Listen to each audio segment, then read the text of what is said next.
How far back you want to go, Donald? Wake up. Wake up. It's your responsibility, everyone in this field here, to not only vote, but to tell your friends and your family all across this country to get out and vote. Now you just heard why I support Hillary. I want you to hear from a few other believers as to why they will be voting for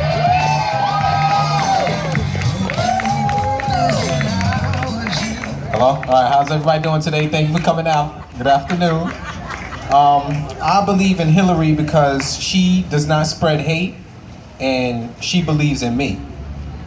Thank you. Please do not forget to vote. Thank you. For a disability, and I know it's going to happen. the diversity of our community, of our nation. So without further ado, I would like to introduce you to a young lady, 16 years old, who wants to tell you why she wants Hillary Clinton to be our next president. Please give a warm round of applause to Amrit Nasiruddin.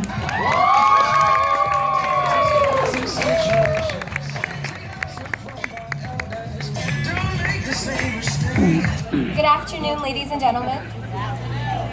It's an honor to be here, and I hope everyone is having a good time. In a country so chock full of amazing opportunities and wondrous privileges, it's so easy to forget about one of the most fundamental rights we have, freedom of speech. It is extremely important that we remember each and every single liberty we have because we are one of the few countries that has so many.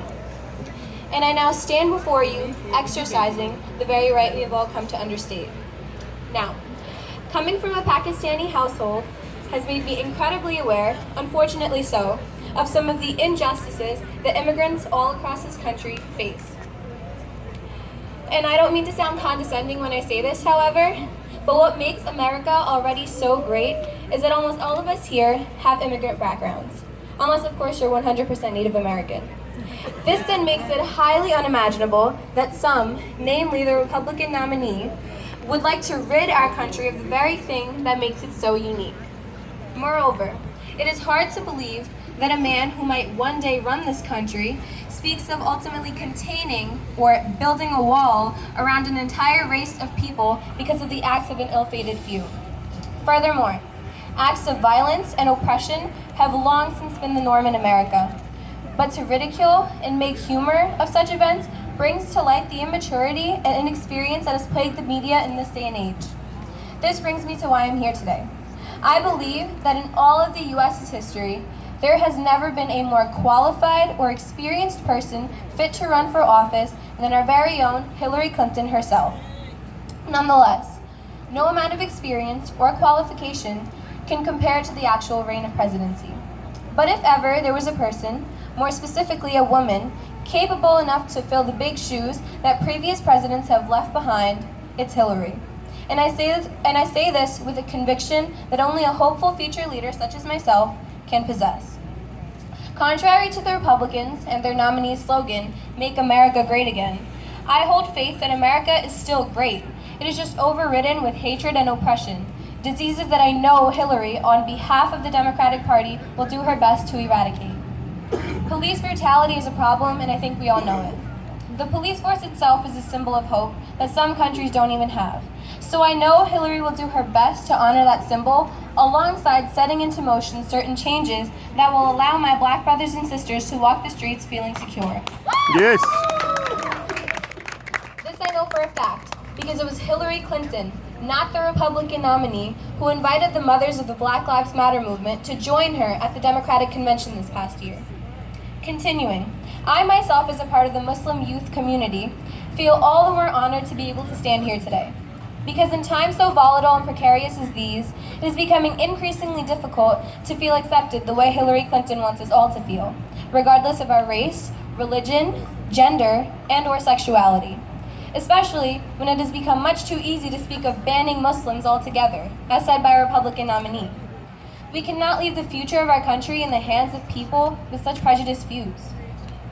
It saddens me to say this, but even in the 21st century, I found myself beginning to think there never would be a female president. My entire life has been filled with meaningless expectations that come along with being a young woman. the very expectations that have been ingrained into society since the beginning of time. Yet ever since Hillary took the stage, I find that all the limitations I had ever set for myself have been completely broken and destroyed. The lady herself claims that human rights are women's rights, and women's rights are human rights.